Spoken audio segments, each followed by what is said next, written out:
Welcome, Irish fans, to this week's edition of the Jack Swarbrick Show. With Notre Dame earning an invitation to a New Year's Day bowl game, this week's show will focus on the football program. Our guest lineup includes Notre Dame football director of recruiting Aaryn Kearney, Notre Dame tight end and graduate student Durham Smyth, and Notre Dame sophomore defensive back Julian. Jack Swarbrick is out of town on athletic department business this week, so I will try to fill his shoes today with the help of Notre Dame offensive lineman and the leader of Wapu Nation, Sam Bush. Good to be with you, Sam. Good to have you here. So you're finishing off your career kind of bookends. This is pretty cool. You came in your first year, and Notre Dame beat LSU in the Music City Bowl, and you're going to go out with a hoped-for Notre Dame victory over LSU in the Citrus Bowl. Yeah, it's that's what we're planning on. But it's kind of come full circle in that way, where, like you said, I got to play LSU in the Music City Bowl, and now it's kind of poetic justice, I guess, that I'm ending my career with them as well. Tell me about the mood of this football team, because we live in an age everything's controversial, and now people are debating the value of any bowl games other than the New Year's Six or the playoff and whatnot. What was the reaction of this football team when they found out they were going to play on New Year's Day?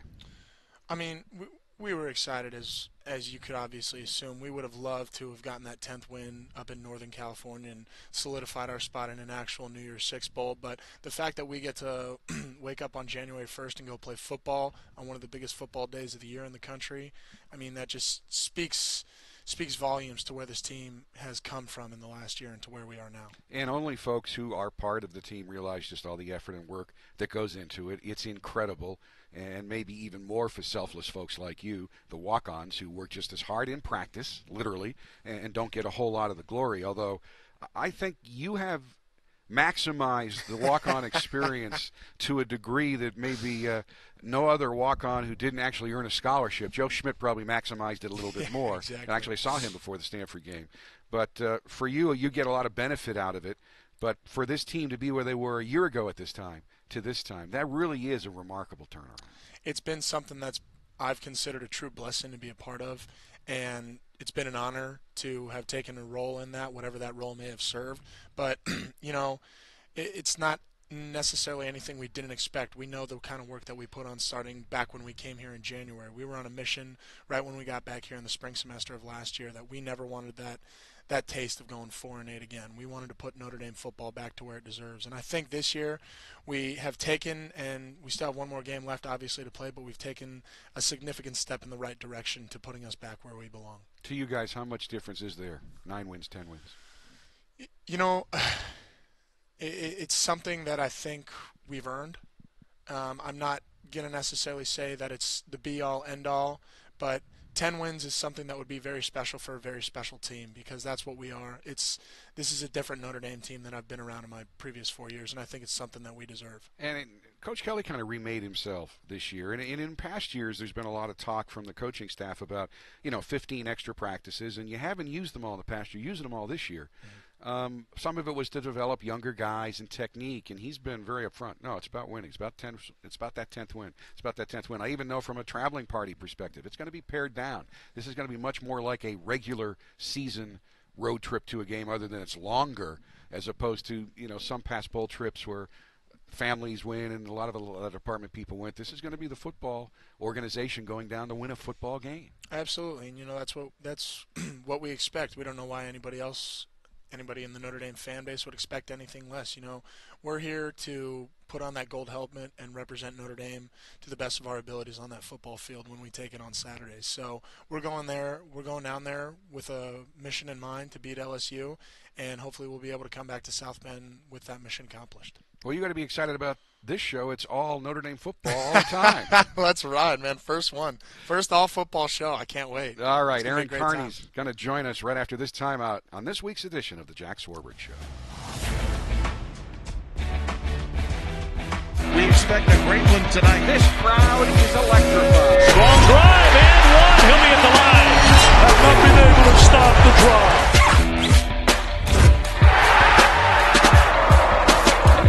Farrell bounces it in the lane to Rex Luger. The two-handed jab. Oh, Cosell. Are you serious, Bouncy? Bouncy, are you serious? They love him at the Golden Dome.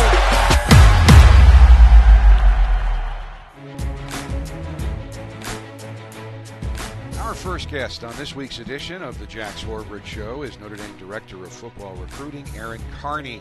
He's wrapping up his third season in this position at Notre Dame and assists recruiting coordinator Brian Polian and Director of Player Personnel Dave Poloquin.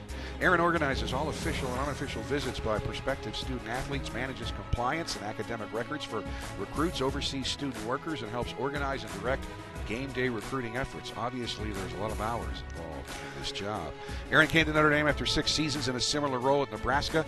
He is a Nebraska graduate and was a student manager for the Huskers football program for 5 seasons. We're pleased that Aaron's able to visit with us again today as another recruiting cycle winds to a close. We're usually doing this in late January, but everything has changed. There's now an early signing period from December 20th to the 22nd, so not only does the team and the coaches have to get ready to go play a bowl, you got to wrap up a big part of your recruiting. How has that changed your job? Well, it's made the last couple of weeks a lot busier than normal.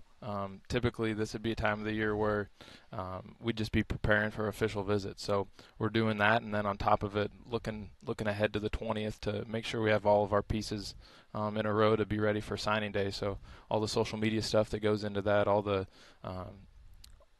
news that needs written, articles, things on the website. Make sure all the sports info people have that. So we're ready to go on the 20th and get everything pushed out.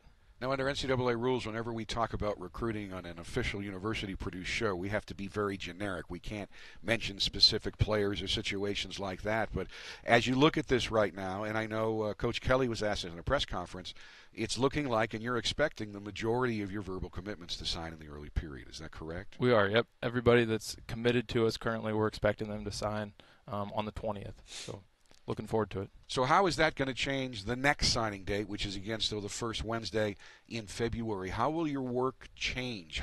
How big a grouping of players do you think you'll still be chasing down then? Sure. Well, it really depends on how many scholarships you have available going into the next cycle. So, we're expecting to sign, all of our commits and then probably look at another 4 or 5 guys to sign that first February signing day that we can. So it just depends a little bit on your roster and what your needs are, but I would say anywhere from, probably 18 to 20 sign this early time and then maybe another 4 to 5 in February. So do you like this? Do you like the early signing date? I think I like once it's done. The prep work's been a little tedious just because, it's the first go-around for everybody for it. So a lot of newness on just how the calendar works. And obviously our team's getting ready for a bowl game. So there's a lot that goes on just scheduling out even our own facility, how we manage signing day. And we've got bowl practice going on. The coaches are coming off the road. You're just getting done with our big official visit weekend this week with Echoes coming up. So there's just a lot of things that it's kind of new territory, not only for us, but the coaches and everybody involved. When we're coaches and yourself and everybody's going through the recruiting process looking at a guy, what makes someone stand out on film as saying this is a player we want at Notre Dame as opposed to somewhere else? Because obviously not everybody is going to be offered a scholarship by the University of Notre Dame. Not everybody's going to be offered a preferred walk-on. There's a very you have to be cut from a certain mold to be able to play here. And what are you guys kind of looking for in that? Yeah, I think to start off, the biggest thing that's going to catch your attention is how talented is he? Does he fit the mold of, the height, weight requirements that you're looking for in a specific position? And then once the coaches sign off and they say, okay, he's talented enough athletically, and then we'll dig into, does he have the academic requirements? Does he fit that piece of it for Notre Dame, which is, different than a lot of places. So that's kind of the pecking order, is finding the athletic piece. It's usually the easiest part that sticks out, but then making sure they're an academic fit, and then going beyond that, getting to into their background. Are they a good fit once they get here? Are they going to be able to blend in well with the campus and handle the expectations that come with that? Now, certainly Notre Dame almost always has an outstanding recruiting class, but this year in particular, staying generic, but you've got some commitments from some very impressive players, some that raised some eyebrows that folks didn't think you could necessarily convince to commit here. So what has been the response? Because there was an assumption that after Notre Dame struggled last year that they might struggle in recruiting, but it almost seems to be the opposite. Yeah, I think Notre Dame sells itself, anytime it's – I say this all the time. Recruiting, it is about relationships. It's about getting to know kids, allowing them to feel comfortable with what they're going to commit to for 4 years. And so it is about relationships. But beyond that, I think a lot of kids, once we get them here, get them to campus, and they get around our coaches and see what Notre Dame can do for them long term. I think that kind of sells itself, that piece of it. So I think we've just done a good job, our entire staff, at getting kids on campus, getting kids here early. And like you said, the whole process is sped up. So I think if you're sitting at half of your class right now, combined you're behind the boat a little bit. You better have 3/4 of it, or just a couple spots left, because there's not going to be as many kids left to go after this first signing period. In the revamping of the coaching staff in the offseason, Mike Elston, who had been the recruiting coordinator for a number of years and had done a tremendous job, got elevated to associate head coach, and then Brian Polian returned. And I think one of the keys to selling this place, and not being crass, but convincing players to come here. I think it's the same for professors and even broadcasters. It's going to be a place where you're going to work hard, but you're going to benefit so much. And I'm not sure there is any assistant coach in the country that loves Notre Dame more than Brian Polian, who's now in his second stint here. No doubt. He's been awesome to work with. He's got a great energy and enthusiastic about what he does, and it's carried over into our recruiting for sure. So he's done a good job. It's been fun to work with him. And Dave Poloquin has now, I think, been here for over 10 years at least. Another guy that is normally more behind the scenes, sure, but does so much work from an evaluation standpoint. Yeah, Dave's awesome. To have someone that has sat in the classrooms and been through everything that goes into being a student here. He's a great resource for us, and he's our guy that works closely with academics and admissions and works through that process with guys. So just a good guy to lean on that knows what it takes to succeed here. He's kind of seen it on all sides. I think I told you before, I went to Missouri a long time ago. When I was there, it was the Big 8, and Nebraska Sure. was in the Big 8. And what three things to remember about Nebraska: when they came down to Columbia, you could go out to I-70 on a Friday night and watch the endless string of RVs with Nebraska flags pull in, because they'll travel about 12,000. They always had good running backs, and they always had great linemen. And the fourth thing is they always had a bunch of academic All-Americans. So was there a similar environment at Nebraska to what you experienced here in terms of the importance of having football players who excel in the classroom? There is. Yeah, there's a ton of carryover. You kind of mentioned it, just the parallels with academic All-Americans, and then obviously the football success speaks for itself. So you're looking for a similar type of kid when you're out there. And the biggest thing that I've learned is I think it's really, are those guys able, once they're here, sure, they're all talented, but do they have what it takes off the field, away from the field, day to day, to kind of carry themselves the right way and be able to handle the expectations of going to class every day, coming to practice, putting in the time afterwards. There's a lot that goes into it just besides showing up on Saturdays. You spoke about it earlier that Notre Dame kind of sells itself, but now, we've got all these brand new state-of-the-art facilities. We're outfitted by one of the top outfitters in the country in Under Armour. We've got sports medicine and strength and conditioning facilities that are second to none. How much of a role do those things play in the recruiting process when you bring students to campus? It's huge.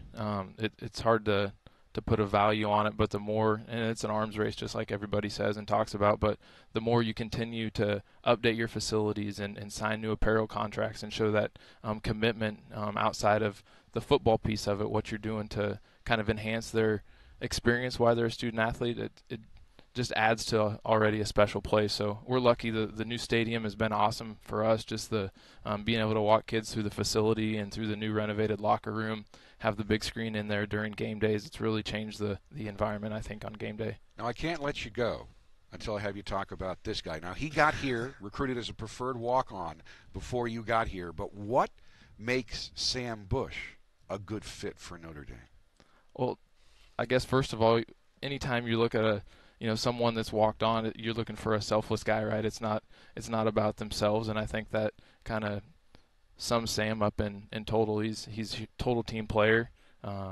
Obviously does anything that's asked of him, and just a great representative of our team. Does things all the right way all the time, on and off the field, and never a list guy. A guy that's always holding himself accountable and to a high standard. And on the staff side of that, I know those are the type of guys you want. You're never gonna have to worry about them. So. Well, Aaryn, thank you. I know we'll have some special programming on the 20th about the early signing date. Let's do it. I hope you can relax a little bit on Christmas, because recruiting's not going to stop till early February, and I hope they give you an extra long late February break to rest up, because now you got 2 big-time recruiting dates to worry. Yep, it never ends, so we'll be ready for it. All right, Aaryn, a pleasure. When we come back, We're going to talk with Notre Dame tight end Durham Smyth, but first, this time out of the Jack Swarbrick Show. This building is sold out tonight. The anticipation is building. We're set for the opening tip, and we are underway here at Notre Dame. Tip, it goes to Young, her jumper good. Jackie Young is going to be a star. One word that sums up this Notre Dame team pretty well, and that is dominant. Marina Mabry fires a three. Mabry for the triple. Catherine Westfeld up over the rim and in. That's Catherine Westfeld. Enrique Ogunbowale. Enrique fires up the three. Got it. Outstanding.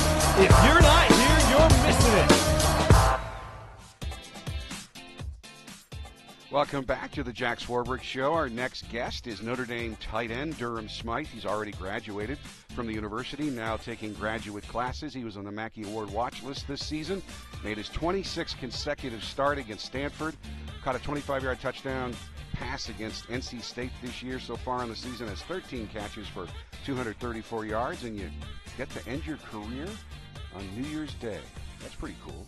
No doubt. Very exciting to have the opportunity to play on New Year's Day to close out the career, and pretty excited about that. And certainly for both you guys, and we touched on it a little bit in the first segment, certainly bookends your 4 years here, because the first year you were here, you played LSU in the Music City Bowl. You were involved in that as well, and now you're going to end your career against LSU. What does it mean to have such a high-profile opponent on, really, that's football? When I was growing up, January 1st was College Football Bowl Day. So that's kind of the spotlight day to be playing. Exactly. I mean, I think that's awesome. I mean, you know, our goal throughout the entire year is to have, you know, a high-profile opponent, like you said, to play at the end of the season. And we do this year, obviously, in LSU and playing on, you know, January 1st, the Premier Bowl, like you said, game day of the season. It's pretty exciting. It's definitely an exciting combination. Now, obviously, in recent years, and Jalen Smith is part of this argument, there's been some talk that the bowls just aren't as important, or guys don't want to play in them, or they're worried they're going to get hurt. What was the reaction when you guys as a group heard, wherever you were, that you were going to go to the Citrus Bowl? Sure. I mean, that's obviously something that's come up, you know, across the nation in recent years. And like you said, there's been examples of, you know, some horror stories that have come up. But, you know, this team is so close that when we were announced in this game, we were all just extremely excited. You know, one more opportunity to play with each other. And I think that's really what it ends up coming down to, is that, you know, we really want to play for the guy next to each other. I want to have one more shot, you know, to play with Mike McGlinchey, Hunter Bivin. So it's really just it's almost like a family thing, and I think it's really just excitement across the board. You know, Durham, you came in here, and obviously your first tight ends coach was Scott Booker, but fifth year coming in, back for your last go-around, you get a new guy in Coach Chip Long. And what's it been like for you in that tight end room, being able to interact with him on a daily basis? Sure, that's been awesome. You know, Chip is a guy who played tight end in college, was an All-American. You know, he's coached the position for years. Obviously now as an offensive coordinator and tight ends coach, he knows how to utilize the position. And, you know, from a personality standpoint, he's just meshed so well with all of us. You know, we're excited to go to meetings every day, you know, just to kind of, you know, talk with him about, you know, life, but also football. So it's been an awesome year. I really couldn't have asked for, you know, a better person to come into our room, you know, to finish out my career. And, you know, I think it'll be great with the younger guys moving forward. And you've been the leader of an incredibly talented group of tight ends, and you're the only guy who's running out of eligibility. So talk to me about the other four main guys and other guys who are also coming up, but the other four main guys who played this year. Sure. I mean, they first and foremost, they all bring just such dynamic skill sets. I guess starting with the two freshmen, Brock and Cole, those guys came in ready to play physically right away. I mean, I tell them when I came in, I was a 225-pound wide receiver who didn't know how to do really anything. And these guys come in at 255 pounds, you know, fast as everybody else on the team already. So those guys came in ready to play, and that's first and foremost really exciting. And then, you know, Nick and Alize have come along with me the last few years. And, you know, kind of to take a step back and watch them progress as they have over these last couple of years has been awesome as well. So, you know, I can't say, you know, enough great things about these guys. This room is one of the more talented I've been a part of. I think the most talented I've been a part of from top to bottom since I've been here. And like you said, with only me, you know, losing eligibility, I think the tight end room is definitely in great hands. You know, Notre Dame has kind of accepted this moniker in the last decade or so of being tight end U, considering all the great players we've had come through that position. Kyle Rudolph, Ben Koyak, Tyler Eidford, et cetera. I could go on and on. But, what's the mindset from you coming into your 5th year, knowing you're going to be the senior leader in such an important position group on the offensive line? How are you approaching that each day, ready to take, kind of take your spot as the next guy in line? Sure. I mean, I think, first and foremost for me, it's exciting just to be, in the line that you mentioned, in that lineage. And I think also it's a responsibility. This tight end tradition at this university has gone back, not even like the guys you mentioned, but it goes back to the 90s, the 80s. It goes way back. So I think you kind of have to think of it as a little bit of a responsibility, to kind of carry the torch. Not necessarily, fill in for somebody, fill into somebody else's shoes, but just, make sure that the standard is being met moving forward. And then you kind of have to show the example for the younger guys as well so they can continue to carry it. But, it's been really exciting. You mentioned you weren't ready to play at this level when you first got here. So how have you changed both physically and in terms of how you execute as a tight end since you got here? Sure. I mean, there were polarizing changes that have happened over the last 5 years here for me. And I think, like you said, or like I said originally, I wasn't ready to play when I first got here, but I was also surrounded with guys who have, who had so much talent and were so very excited to kind of teach me the reins as well. So when I came in, Troy Nicholas and Ben Koyak were the upperclassmen. And they made sure they spent time with me, kind of showing me the ways of, how to just approach, college football from just an everyday kind of standpoint. And I took as much as I could from those guys. I think that definitely laid the foundation for me. And moving forward, there was a lot of physical development that I could talk about. Many people, Coach Bayless this year has been huge for that. I think this entire team. But I've just really been surrounded with great role models, whether it be, guys in my room, guys in the strength department. Coaches, offensive coordinators, it's all really come together for me. Now, you're from Belton, Texas, and I went online today, and the city of Belton has a really cool video. Oh. Have you done that? You got to look it up. I don't know exactly what video we're talking about. It's about here. the city, and it's got aerial shots. Oh, and sure. Sunset shots. Oh, sure. The park, and I mean, it looked like a beautiful place to live. But it's right between Austin and Waco. Sure. Texas is in Austin. Baylor's in Waco. Your dad, of course, was a member of the 1980 Southwest Conference title team as Baylor. So how the heck do we get you to come up here? Yeah, so, growing up as a kid in Central Texas, I actually became a big Notre Dame fan from a young age. My dad always preached when I was growing up that, academics in college were just as important as athletics. So I found myself one day on the U.S. News and World Report university ranking, trying to scroll down the list, trying to find a university that was highly ranked that also had a good football program. And Notre Dame was number 16, and as an 8-year-old kid, I fell in love with that idea. And from there, I just developed the fandom. But, it was, being so close to Texas and Baylor in that area, I definitely, looked into those. I was committed to Texas for a while. Great places to be, close to home, but ultimately, when I took a visit up here, it was January, a couple of weeks before signing day, 2 feet of snow on the ground. Hadn't been exposed to snow in my entire life, but I just fell in love with the people here, fell in love with the the university as a whole, and right then is when I knew that's where I needed to be. I know they talk about being a 40-year decision, and Coach Kelly has told me many times, even on the air, that they don't sugarcoat it. They tell you you're going to come up here, and for the next 4 or 5 years, you're going to work really, really hard. I mean, you're going to spend 80 hours between football and academics, and I know that there are professors on this campus for your betterment that will challenge you, and if you're on the football team, they might even challenge you a little bit more. Sure. So at this point, when you're ready to go on to the next step, has it all been worth it? It definitely has been worth it, just to put it in simple terms. Coming to this university as a young, 17-year-old freshman, and just having everything thrown at you at once, it kind of, rattles you for a while. But once, you find your groove, and you continue to kind of mature over the years here. I mean, now as a fifth-year senior, I look back and I think, there couldn't have been a better decision, for me. I was challenged for the 4 or 5 years I was here. But I think that kind of molded me, into somebody who I probably wouldn't have been able to become at a different university or a different place. So, looking back, having the opportunity now as a fifth-year senior to take a step back and kind of think about that entire situation, I just feel really lucky. We've talked about the role you've taken in the tight end room, and now we're talking about academics and trying to balance everything in this topsy-turvy world that we live as Division I student athletes. As a senior, what's one piece of advice you'd give to some of the younger guys in your room just to keep them going? Sure. I think one thing that I've really thought about a lot over the past year is just the people that are here at this university. Whether it be in the football program, whether it be just guys on the team, whether it be the staff, away from the football program, just within the university.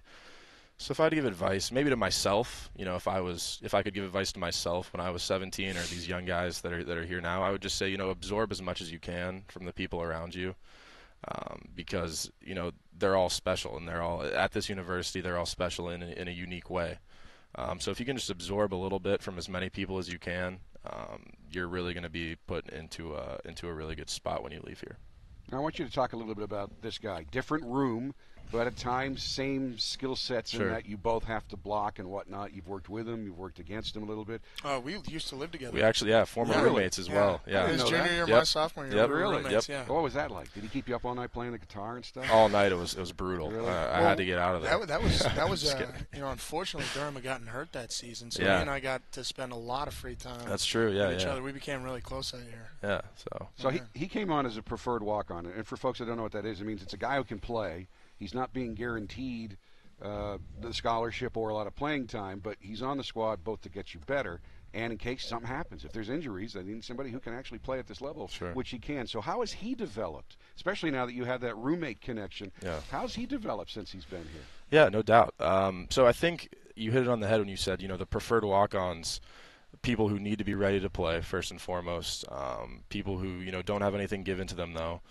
And I think what Sam has really done, at least in my eyes, over the last couple of years here, and in terms of his growth, is really, I think, just taking a hold of that role. And that has to do a lot with, I think, attitude and just how you approach it. It's easy for anyone on our football team, but especially that group of people to just think oh, we have to go to practice today. I have to just do this. I have to fulfill whatever responsibilities.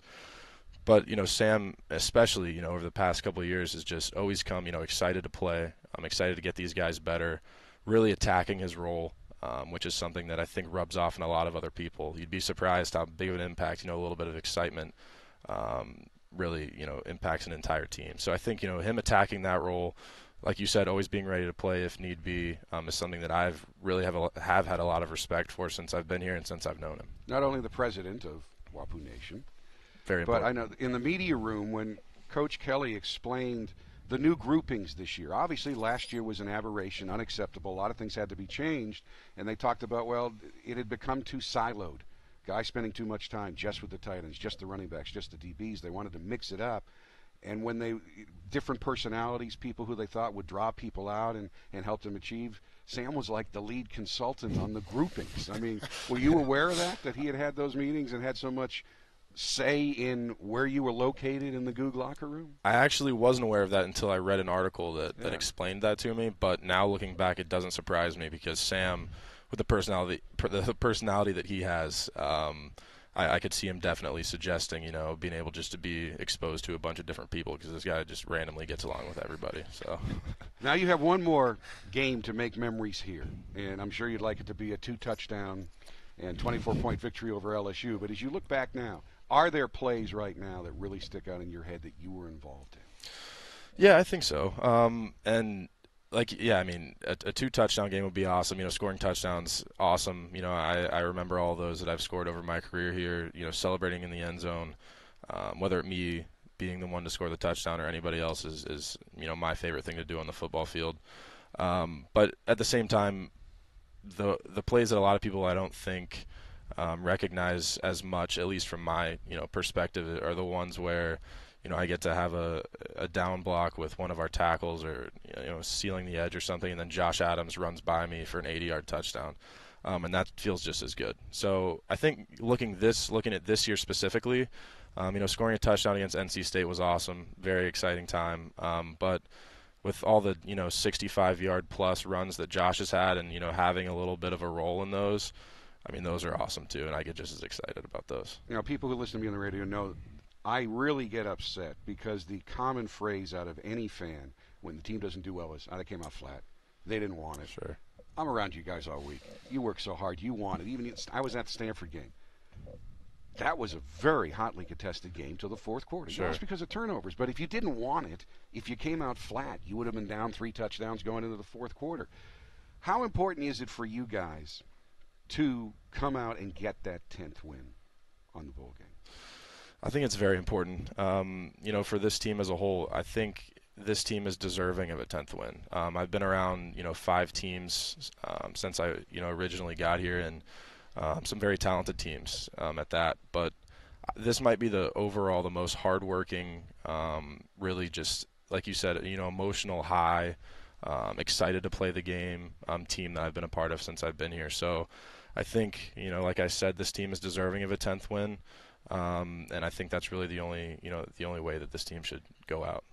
When the game's over, win or lose, and you walk out of that locker room for the last time, will you be able to comprehend the cataclysmic change that's involved in that, or is that something, because I've heard it from guys 10, 20, 30 years down the road, who I guess it grows, and this place has more meaning with each passing year, but will you be able to grasp that this is a part of my life that was wonderful, and nothing else will ever be like it again?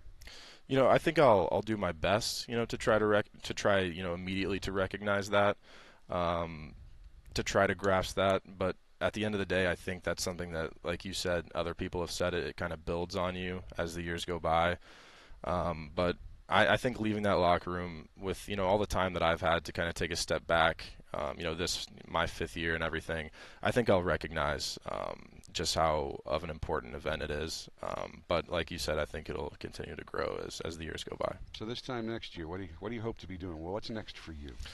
I'm gonna give it a shot, at the next level. We'll see how that goes. I'll in the spring I'll go train for a while, and then we'll go through that whole process. And hopefully this time next year it'll be week 14 in the NFL. But we'll see. There's other paths to be taken, but right now that's where I'll put all my focus. And I know you feel, with all you've been through and all the coaching you've had and all the experience you've had, that you're ready for that. No doubt. I've been exposed, to some of the best teachers I think this level of football has to offer. And I think, they've all done a great job of, over the past 5 years preparing me to attack this new opportunity. Durham, it's been a pleasure Awesome. to know you for 5 years. Yes, sir. Good Thank luck you. in the bowl game. Appreciate that. Good luck next year, and I will not be the least bit surprised to turn on my TV on Sunday and see you playing somewhere. Catching touchdowns, man. Appreciate Catching it. touchdowns. All right, we'll be back with more right after this.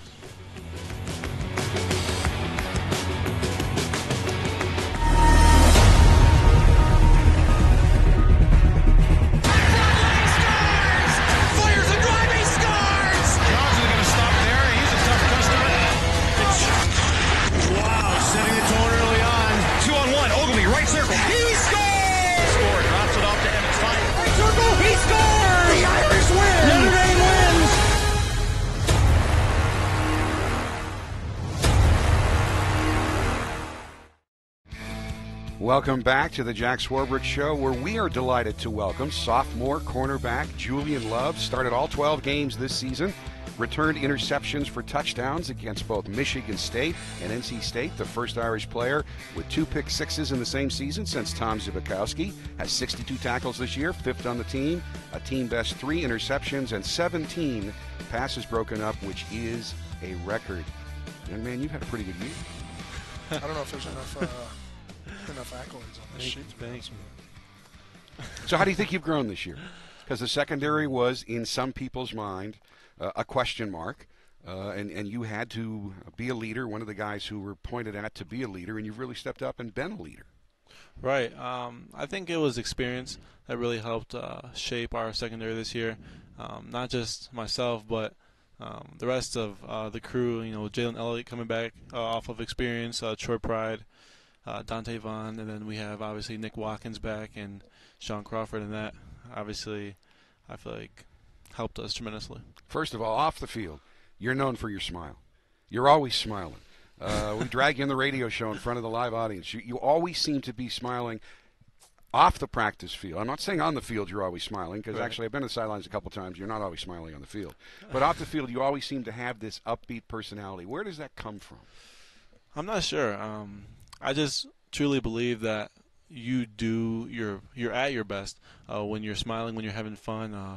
I was having a bad practice early in my freshman year, and I was down, and I was getting adjusted to the speed of college ball, and Daniel Cage actually stops me, and this is huge dude, and I don't know who he is, and he's like, "Hey man, like, just smile." Like, I'm like, "Dude, I'm not having a good day. Like, I'm gonna get talked to in film."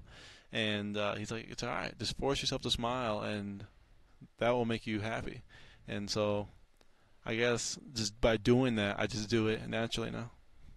What's the mindset of a cornerback? Because there were some games this year where it surprised me. Even though you were already putting up good numbers, you were breaking up passes, you were intercepting passes, there were some teams that looked like they were picking on you. What's that like when you're the cornerback and you know they're going at you, and one of the reasons is you usually are covering the best wideout? Right. It's a couple things. They want to get their guys going, so they want to get their playmakers, with the ball and in space, and so they'll keep trying to feed them. They, at times, I feel like trying to break my confidence. If I'm really vibing, they really want to tear that down. You could see that from the games where after I have a pick, they'll come right back at me to try to throw off that hot streak, I guess you could say. And it's you know what's going to happen. I put myself in position, I feel like, to be targeted, and it's a tough role, but I feel like I just step up to the challenge. And how about the short memory that a DB has to have? Because inevitably, you're going to get beat at some point. The freshman, Julian, probably would have moped about it, at least till Daniel Cage talked to you. How do you just shake that off? How do you get burned for a big play, which doesn't happen very often, and not let that affect your psyche? Right. It's short-term focus, one-play focus, and it's tough, honestly. And, it's something I still work through. I try, I'll be upset, I guess you could say, on the sideline. I'll be frustrated with myself after, say, I get beat on the play. But once I leave that sideline again, I have to forget about it because I can't keep that with me. That's just weighing me down, slowing me down, and it's something that Coach Light and Coach Elko really harp on, and it's tough. But I think I do a good job of just focusing on the next play because I can't change the past. I just have to work on the future. Coming into the season, Julian, the defensive secondary had kind of been one of the big question marks of this 2017 Fighting Irish football team. What were you guys telling each other in the offseason? Not necessarily what Coach Light was telling you or anything, but what were you, the guys, telling to each other coming into this to kind of get yourselves ready, Right. I feel like we were overlooked a lot. Not many people knew what we were about. We were still, I guess you could say, inexperienced. But it was Nick Watkins who just always said that our goal, our motto is to get paid. So we always used to break on get paid. And that's what I guess we were working towards. We were working these long hours in the spring and summer. And this fall was our turn and our time to get paid. And emphasize that because some folks at home are thinking get paid. He's talking about going to the NFL. That's not what you're talking about. Oh no! What do you mean by getting paid? So basically, as you could reap the benefits of all your hard work, and so you work all week or 2 weeks to get your paycheck, and so we've been working this whole year just so we can have a season. I feel like that we've had, so we can have success this season that we didn't last year. As I'm sure you know, this guy preferred walk-on when he came on 4 years ago. Yes, president of Wapu Nation. He's going to get that in every segment in this show. Every time he says Wapu. He's going to get it every segment of this show. Love it. But brought on because they weren't ready to offer him scholarship, but they knew he could play. They knew he'd help you. They knew if there were injuries, he could step up. But he really got immersed into this team. Were you aware of the role he played in the Google locker room groupings this summer? Did you know that he was the consultant for Coach Kelly in deciding which area you guys were all assigned? Did you know that? I did not know that. Yeah. No idea. So knowing that, he was picking out different personalities that he thought, obviously, to change everything from last year. Right. And I think there was a belief it was getting too siloed. DB staying with DBs, running back staying with running backs, lineman with linemen. They wanted to mix you guys up, so there was more of a group feeling. So he was one of the consultant, if not the consultant, on the groupings. So where did you put him and why? Well, so the list that I gave to Coach Kelly wasn't final, and he and I actually sat down and kind of talked about it eventually. But we're Where are you? Are you in the middle? I'm with Webby and like EQ. Okay, yeah. So I remember thinking to myself, I was talking with Coach Kelly, and I said, Coach, we got to put some DBs with some wide receivers. And I figured, okay, Austin Webster is a guy, came in as a preferred walk-on himself, earned himself a scholarship, and is now a captain on our team. What an unbelievable role model. Another guy like Equinemius St. Brown, who is just one of the hardest working guys you could ever hope to ask for in a teammate. And I'm thinking to myself, all right, we got Julian Love, who's an up-and-coming cornerback who has all this potential to do these unbelievable things for our football team. Why not put him with a couple, kind of big shot wide receivers that we got on our team to push him and fuel him every day? So, hey, he's coming into the locker room and he's forming a relationship with these guys and he's being able to joke around and et cetera, but he's also thinking to himself, at practice today, Webby, hey, I don't know if you're going to get me in that one-on-one, or EQ, they come in after practice, EQ, I kind of burned you on that one. So it's just kind of sparking those little, that little camaraderie and those inner competitions between the team that's just trying to keep us going. And did those conversations happen on occasion? Almost every day. It was always something. And I loved it. It was, just joking around and just entertaining my brothers. Well, and it doesn't happen every day, but I think folks that don't go to practice in their clothes, that's why they don't go. But there's more of it in camp, but even at least once a week, you guys are going ones-on-ones, one-on-one like basketball, just receivers and defensive backs, and it can get pretty intense. Yeah, it does, and, it's something that I guess it's just an unspoken rule of, football. It's like you'll be competing against somebody, and you can feel like they're your worst enemy on the field, in practice. And, once you get back in the locker room, it just disappears, and that I guess not hate, but that just that anger that you have maybe in practice, it just disappears, and that's your brother again.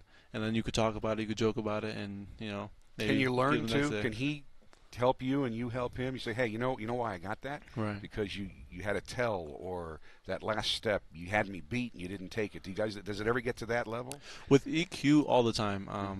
Even during practice, he'll ask what coverage I was in after a play, and I'll tell him, and I will say what my read is. Wimbush is in our section also, and so he'll ask why did I do? Why did this guy's a certain thing? What was I looking for? And just that communication was something that we didn't really have last year, because you're just with corners, and you're just with DBs and your position, and so that just intermingling of positions just really helps. I haven't asked this to any other players that we've had on, but we haven't had a DB on yet. And, it's a very unique position, playing defensive back and especially playing cornerback. What's your favorite thing about playing DB? I'm not sure. I think it's, when I'm on that field, I can just feel, their sideline just looking at me, sizing me up essentially against usually their best receiver, and saying, does this guy have enough? Because, I look at the same way when, EQ's line up against somebody, or one of our other great receivers line up against, one of their DBs, all right, one for one, who's better? And I like that. I don't know, that encourages me, that motivates me, being right next to their head coach when I'm on their sideline, just, I know I'm going to be targeted. I'm ready for it, and, I just love that feeling of just getting their best shot. This is the third lengthy interview I've been a part of with you this year. You're a good communicator. Are you a talker on the field? Not really, actually. In games, no. There's some teams and some players on opposing teams that you'll talk to, and I'll talk to in kind of a normal way. We'll just talk normally. It won't be hateful. And I really enjoy that, because we're all playing football. We all do this because we love it, and so I just talk to certain guys certain ways. How do you respond when you're covering a chirper, though? A guy that's in there going, Julian, I'm going to burn you. I'm going to burn you. Do you just kind of look at him and then knock the pass away and just look at him, or do you chirp back a little bit? For chirpers, I like to have action first, and then I'll do a little chirping. I'll do it, a little under the radar, a little low key. But I need to make a play first. I'm not just gonna chirp and try to speak plays into his existence. That. Yeah. Actions speak louder than words, and there's nothing worse to chirp at somebody and then have you burn them, and there's no answer to that. Exactly. Nothing you can do there.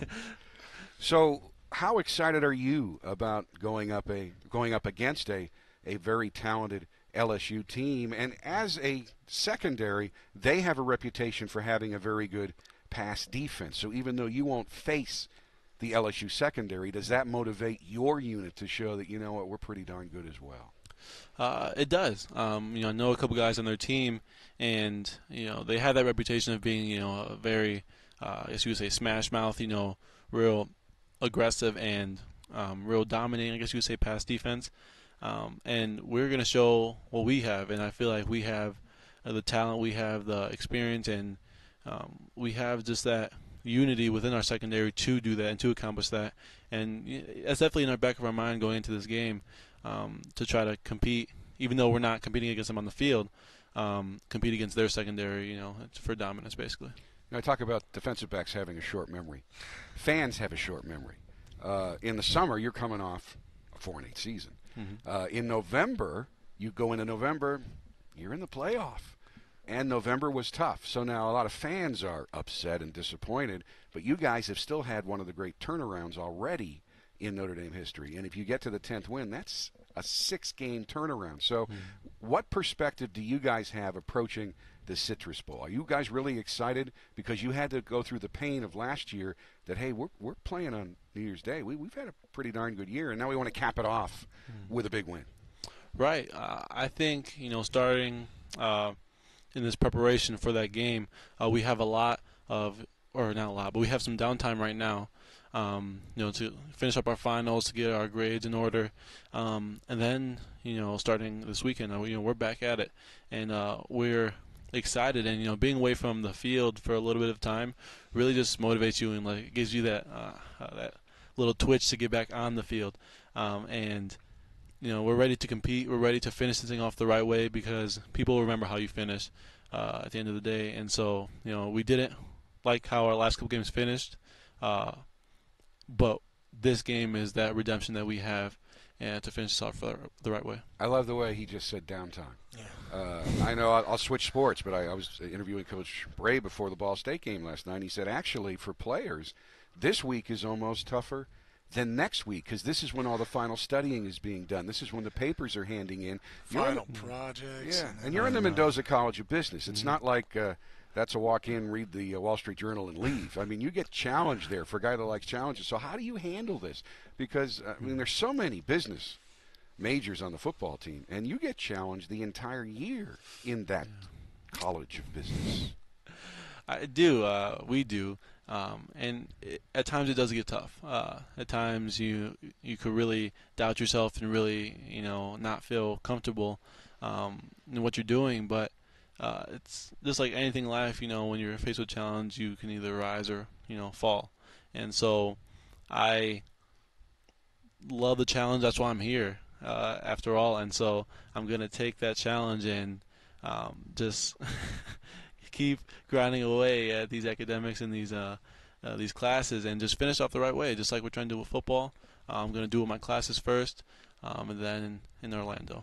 Well, good luck in final projects and exams. And in Orlando, it's been a pleasure to watch you step up this year and become a dominating defensive back. And I hope I get to see you for 2 more years because you're getting that good. But we'll say I'm looking forward to seeing you for 2 more years, Julian. Thank you. Thank you. Appreciate it. All right, Sam and I are going to be back to wrap things up right after this. Let's do it.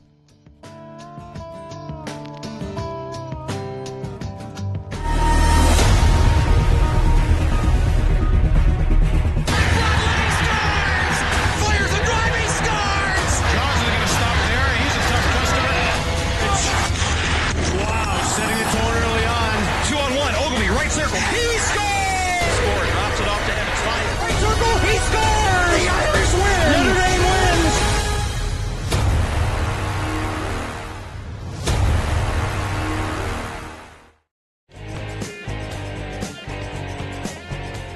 We are back on this week's edition of the Jack Swarbrick Show to wrap things up. It's been all football all the time on this week's show, but there are some other seasons well underway. How about the Notre Dame hockey team? They are 14-3-1, 8-0-0 in the Big Ten. They're ranked 4th in the country by both major polls. They have won 11 games in a row. It's big. Big It's game huge. coming up, too. Friday and Saturday at versus Wisconsin. So those will be some fun Big Ten hockey games to watch. And, you don't win big in hockey unless you got somebody between the pipes who can keep the puck out of the net.